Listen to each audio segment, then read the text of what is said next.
Welcome to the Our Team Podcast, powered by eXp Realty. Are you an agent looking to level up? Are you someone looking to buy or sell real estate? Fantastic. This is the show for you. Hey guys, welcome to the Our Team Podcast. I am back here today with Luke Cameron. I am back. Luke. Thank you, Brian. Really good to see you. You look good today. I try to look good every day. Well, you looked better yesterday because you had one of the Our Team shirts on. I did have one of the Our Team shirts on. I forgot it today, and Looks I good. apologize. I'm not used to wearing a lot of merch. It's like a superpower. If you do wear it, it will give you powers that you never thought you had. I feel like a realtor. That's right. I love it. Let's just jump right into it. I have been encouraging the team to play around with different audiobooks, right? Listening to different audiobooks. And there's a bunch out there that I'm kind of binging on right now. But one that my coach Andy told me about was a book called Exactly What to Say. Yes. Exactly What to Say. And it's been phenomenal. I did listen to it. It's- So I was able to get all the way through it. Yeah. And incredible. Totally rocked my world. It's amazing how many, how we take for granted just the little tweaks in what we say can move the needle so much further in a conversation. It's all about keeping control of that sales environment. Yep. And so a lot of times we lose control because we don't know what to say. Right? Or we say it wrong, or we don't realize that we just shut it down, So Yeah, we do. Yes. It's so easy to shut a conversation down. Without There's- knowing about it. Right. There's just those killer words. That it's just, I hate you saying the obvious one, but no. Yeah.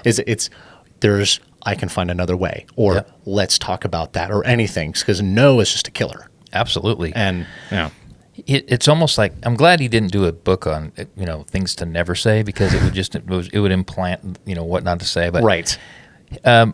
If you've never heard of the book, it's by Phil Jones. We can put a link in the description. It's very easy to find the book, though. Oh, yeah. He has a real estate version now. Really? So yes, it's Exactly What to Say real estate version. Okay. And I went ahead and I bought it and listened to it. Okay. It's not enough different. It's just all the examples that he gives are more, geared towards real estate. Okay, got it. What I wanted to do today, if you think this is an okay idea, there's 23 phrases, magical phrases, in the book. I have 5 that I think are my favorite because I know I can use them interchangeably and I can use them together. Right. And they mean a lot to me. Okay. Right. So I would like to, I'm using, not doing this by memory. I'm using a cheat sheet here. Okay. Very expensive cheat sheet. It's a very expensive cheat sheet. I want to just blurt them out and then we're going to expound on them. The first one is, I'm not sure if it's you, but the second one is, how would you feel if? The next one is, when would be a good time? My favorite one, it actually made me laugh. Most people. And finally, what happens next? Before we get into even just talking about our 5 favorite in that, you have to understand that these don't work with every single time. Right. They're not, he's calling them magical words, but they don't work with everybody all the time, but they work with most people most of the time. That's right. Most people. Yeah, most people. You don't use them once and just think it's going to instantly move the needle in your business or keep. You have to sort of go with them for a while, internalize them, use them often, and watch what happens. That's a good point, right? That is a really good point. Don't use them like a robot. They should sound very, very natural when you use them. Okay. Right? And then finally, let the words help you go from counting conversations to making conversations count. That is a great quote. I think it might be a bumper sticker. I might have seen that somewhere. Is that a bumper sticker? If it's not, it should be. Usually when I say something I think is really brilliant, I realize that it's just hidden back there somewhere. Okay. And I heard it 14 times by 14 other people. Right. There's nothing new under the sun, my friend. You've got a hidden vault back there that's not so hidden. Exactly. All right. So what do you want to say about the first one? I'm not sure if this is you, but. So I was telling you a little while ago, Yeah. I wrote an email out to my database, Yeah. going through while listening to the book, using these phrases. Yeah. And that's how I started the email. Yeah. It was, I'm not sure if this is for you, but. Yeah, that's in the subject line, right? Yes, that's the Yeah. subject line. And I got so many people emailing me back. Oh, yeah. Saying, oh my gosh, this is for me. And that kind of sparks because we're going to get into it later, but everyone likes to fit in. Yeah. And Oh, yeah. So why the question that immediately goes to me is, but why is it not for me? Yeah. Why do you think it's not for me? Yeah. You don't, I mean, we're not best friends. It's people I'm communicating with. So we go, okay, well, why are you assuming it's not for me? What if it is for me? What if I want it to be for me? That's right. And so that sparks that thing that makes me go, I want to click that email. I want to read what this is about. The phrase removes all the pressure too, right? Maybe, I'm not sure if this is for you, but so it's not, there's no pressure in Right. this, in the phrase. Yes. And the word "this" is the hook, right? So I'm not sure if "this is for you" is going to make somebody say, well, I want to know what this is, Right. before I make that decision. It causes them to really, perk up. So some examples would be, I'm not sure if this is for you, but my team has developed a 16-step program where we can guarantee a successful, hassle-free closing on your home, right? Stuff like that. Clever. I'm not sure if this is for you, but my brokerage offers multiple ways of actually making more than 100% commission, Okay. right? A little bit of a recruiting tactic there. Sure. I mean, that's true about our brokerage, so Yeah. why not? Right. It's a rejection-free approach. It takes all the pressure off. And one of two things are going to happen every time, and that is they're either going to lean in to find out what the heck you're talking about, or they're going to say, hey, I'll give it some thought. Okay. So Yeah. I love that part of, I'm not sure if this is for you, but you want to come up off the fly with at least one example of how you would use that? One example, I'm not sure if this is for you, but this new program has helped a lot of people, and it could help you too. Yeah, perfect. Yeah, if you, for example, know that your lender just came across this incredible program, like a zero down thing, right? Yeah. Hey, I'm not sure if this is for you, but we have a product that our lender just shared with us about, and you can buy a home with zero down. There you go. Yeah. That's it, and you leave it at that. Right. That's all you do, and see what happens. See how many people open that email. The second one is, how would you feel if? What he said is, how would you feel if creates a conditional future scenario Yeah. for them to sort of catapult to or time travel to. So how would you feel if kind of really puts you in that place? Right. And studies show that whether you use that phrase in a negative way or a positive way, it's still very, very effective. Oh, definitely. How would you feel if, a month from now you're still in the same place you are, even when Right. you told me you had to move in 2 weeks, right? Well, it pulls at the feelings. Yes. And that's a big thing is everyone, it's feelings that's what drives Right. everything really. Yeah, people make decisions based on how they feel. Yes. I've walked into a home with a client and she loved the pictures and then she walked in, she said, I'm just not feeling it. Right. And we walked right out. Isn't it amazing? I mean, people will make big decisions on feelings, Yes. even if it's something like their career. Yeah. I was going to take that job, and I think I probably could have made more money. But the people over here, I know I'm going to be working. It just feels better, right? Definitely. Now, ultimately, you don't want to trust your feelings because feelings change. But Right. Yes. the hard cold reality is that people do make big decisions on feelings. On So feelings. if you can get people to feel strong enough, you can get them to do anything. And I love this one for that reason. Here's some examples. How would you feel if this time next year you were living in your dream home and planning on your pool installation? Ooh, I like that. Right? Because that not only they acquired the home, but there's an add-on of that pool. Oh, yeah. You're adding on to the feelings of, well, I got my home Yeah. plus. And Well, how about this one? okay. Luke, how would you feel if this time next year we're looking back, realizing that we completely missed the market, and now you have to stay in your apartment for another 10 years? Wow. I would feel devastated. So get off your butt and let's go buy a house.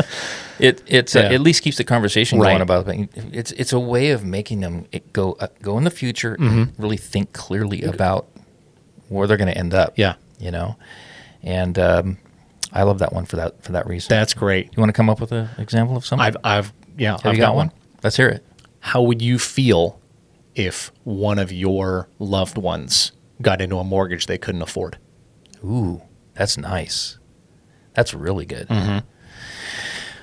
I like that. That's what I used in my email earlier today. Yeah. It was, I was talking about our free consultations that we offer. Yeah. And that was one of the examples I used was how would you feel if your brother, sister, mom, dad, neighbor, coworker got into a mortgage they could not afford. Mm-hmm. Yeah. And they made a mistake and eventually could end up losing the home that they Sure. thought they loved. And so Very cool. it's, feelings are, I don't tend to be such a deep person. But You're not going to start crying on no. Gabe might, but That's not nice. Gabe's not here to defend himself. he's not. I wasn't either on the podcast you do with my dad. That's true. I was kind of harsh on you. You were a little bit. All right, let's go into the third one. Okay. This is the one I'm most excited Here it for. is. When would be a good time to? I love that one. I have been ripping this off in every conversation I have. Literally, because we do a lot of phone calls. Yes. And this phrase just takes no off the table. Mm-hmm. I'm not asking them, hey, do you think we could have a chat again?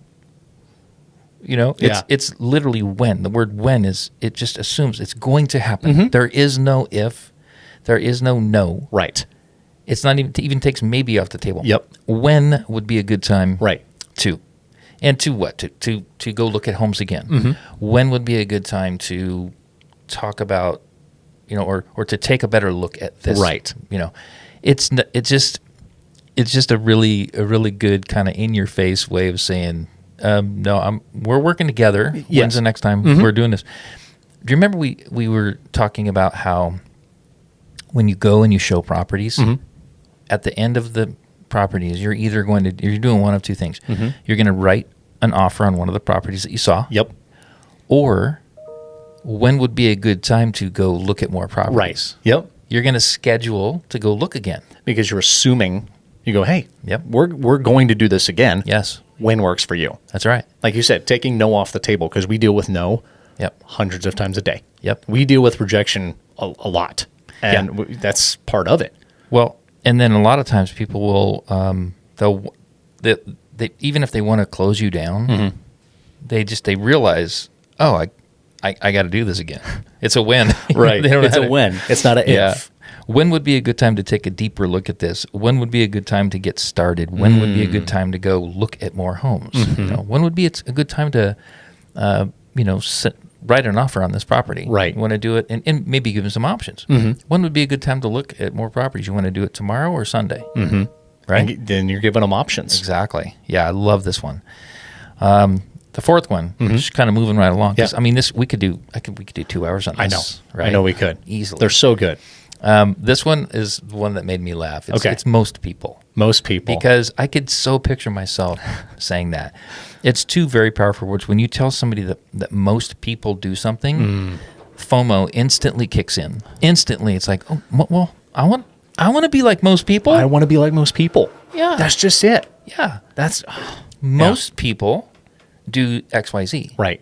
I have found that most people, and when you put it in that just very casual most people Yeah. phrase, it works so well. It's so good. Well, that's why, me and my wife, whenever we go somewhere, like we went to Las Vegas about a year ago. Yeah. And we're walking out of the, into the lobby. Yeah.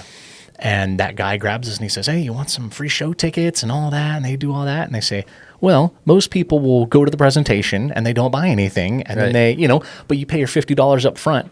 And like most people, I put my $50 deposit down. We never even made it to the presentation. This is 7 a.m. in Vegas. Right. We were out, we saw a show and we were coming in late and all that. But I wanted to be most people. Yeah. I get sucked into that so You get easy. sucked And into my money. wife is not. And thank God I have her because otherwise I would be invested in timeshares all over the world. Holy crap, dude, that's not good. She prevents me from being like most people. Yeah, well, good. That's very good. Some examples that we talked about on the team that I think are really practical for us is Yeah. things like what most people do after this presentation is they sign the contract so we can get started right away with photos and video. Right. That's what most people do. That's what most people do. That's a good one to close, Yeah. right? What most people do after what most I'm trying to do the exact ones. Okay. Because I hit home with the team. Right. What most people do is have me present an offer knowing that they have 7 days to back out. So your buyer's kind of on the fence and they're like, I'm not sure what to do. Yeah. Well, what most people do is they have me write an offer. Right. Because you got 17 days to sleep on it. Yeah. Right? That's or just it. 17 nights to sleep on it. Right. That's a really good one that might help nudge someone or get them off the fence. Yep. Certainly help you stay in control of course. the buying equation, the Yep. selling equation. Staying in control is definitely what we have to do. This is another one I thought was pretty good. What most people do after spending this much time on the phone with me is invite me out to their house so that I can see their home in person. And when would be a good time for you to have me out? Most people have dinner waiting for me. Yeah, most. What- Yeah. But you follow that up with when would be a good time for me Right. to come over. What most people do is have me give them a presentation, or after this presentation, do this and that and the other. When would be a good time to get started? Right. You can combine a lot of these magical phrases, and they really, really stand out. Yeah. Well, that's why I love when is a good time for you. And then most people is my second. You just say most people do that. Yep. When, like you said, when's a good time Yeah. for you? But you know what? Exactly what to say doesn't really kind of hit on exactly how to say. Oh, And I think Okay. I think we should pay attention to that. let's talk about that. If you say most people just have me did, then it's.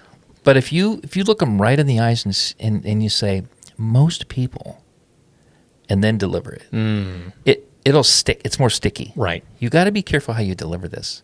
So that's what I think Phil Jones was talking about internalizing these things. Don't use them like a robot. Okay. I don't want to just say most people just sign the contract after this presentation. Yeah. I'm going to say, most people after this presentation, they want to sign the contract. So let's get started with this. Right.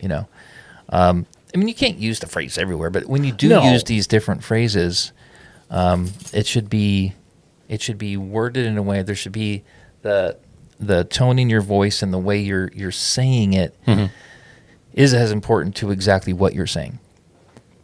Yes. Okay. A good example is this next one, with the fifth one. What happens next is, if you just say, what happens next is we're going to go ahead and schedule an appointment to go see another house. that I don't want to see another house with Yeah, you. it just says, it doesn't, the delivery isn't there. What happens next is a great one, but you have to finish it with a question. So it's Okay. the only one that in his magical words where he requires that if you want this one to be really successful, Has to finish with a question. you got to finish it with a question. Okay. It's probably the best presumptive set of words to get somebody to make a decision to commit. Without these words, nobody's really leading the actual decision. You tell somebody what the next step is. Right. So Right? you're not trying to take control. You're more saying this is what's Just going leading. to happen. Yeah. You're just leading. Leading, yeah. In our consultative style of selling, it feels natural. Right. After a great consultation with somebody, it feels really natural to say, okay, so here's what happens next. Right. You're never going to sit there and ask the question, okay, do you have any questions about what I just shared with you? Yeah. Because Never. that takes all the power away. Yeah. In fact, never ask what they would like to do. Tell them what happens next. Because if you walked up to me and we had a whole conversation and you said, so what would you like to do? Because you gave a presentation to me. My assumption is you know what happens next. So if you say, so here's what happens next. Right. And I, having listened to that whole Yeah. conversation, that whole presentation, I'm going to want to follow you. Yeah. What if we're sitting at the car wash and I have my listing presentation on my phone, which you should all do that. Yes. And we strike up a conversation, and the guy's like, think about selling his home, and we've got 20 minutes to wait. So say, Yeah. Most people, when we have this conversation, they want to see what we have to offer. Would you like to see that? So boom, I'm in the presentation. You're so in. I'm giving them a presentation. When it's done, I'm not going to ask them if they have questions. Instead, I'm going to say, what did you like the best about this presentation? Keep it positive, Right. keeping them engaged instead of saying, if you say to somebody, do you have any questions? They might say no and then feel bad about it because maybe they should have had questions. Right. Or it just cuts off the conversation. So Luke, what was your favorite part about this presentation? And so let's role play that for Okay. a second. What was your favorite part about this presentation? My favorite part was seeing everything you can do to market my home. Awesome. Well, what happens next is you invite me over to your home. So after they tell you what they liked about it, tell them what happens next. Yeah. What happens next is you just invite me over to your home. It's totally free. I'm going to come over. I'm going to take a look at it. I'm going to see how it compares to the other homes in the neighborhood. And you go from there. It's beautiful. It is beautiful. Yeah. Because you're not pressuring anybody either. It's you're guiding them. Like you said, you say, okay, here's what happens next. Yep. We're going to do this. Here's a couple examples we all came up with as a team that we could really use. Okay. And we'll end with these. All right. What happens next is I collect as much info from you as possible so that I can begin sending you examples of ideal homes for you and your family. Okay. Remember, end with a question, right? Right. For you and your family. What's a good email for you? Okay. So acquiring that data. If they give you an email, then after you tell them what happens next, they're going to do it. Yeah. If they take the time to say, oh, that's Brian@thehourteam.com, then you know you got them, right? Here's another one. And again, these are examples with following up with a question. What happens next is we agree to the best list price and we begin building out all the marketing channels. When is a good time to get my photographer and videographer out here? That's really good. They're gonna if they tell you a time, well, next week works. You've got it. Stop selling. Yeah, stop. You just won. You won. Right? Do one more here. Okay. What happens next is we submit an offer and ask the seller to help pay down our interest rate. So what price are you comfortable offering? That's good. That's Yep. good. And so these aren't scripts really. They're just exactly what to say or like just little things that get you started, get you on the right page. So one thing I want to say is if you're out there and you're really successful on the phone and you're belly to belly with people, that's great. You're probably using scripts. And even if you're not using scripts, you've internalized a certain way about your cadence and the way you are using scripts. I would encourage you to insert some of these magical phrases. There's 23 of them. We only touched on 5. Yeah. Insert some of these magical phrases into your already existing scripts. Remove some of the other lines that maybe are a little clumsy. You think they're working great, but if you interchange some of these magical words, most people do much better. Don't you want to be like most people? I would love to be like most people. Earlier you said you don't want to be like most people. Well- You'd be buying timeshares. Well, in regards you. to that, I just got you know you. what? You got me, Brian. got it. You got me. Well, if you guys have any questions about this, reach out. It's a really easy read, but is so but it's a easy. better audible. I love the way he sounds and the way he talks about it. It's him reading it. Yeah, like you said, these have power when it comes from tonality and cadence. Yep. Reading it on a screen, it has a little bit of power, but I just prefer it.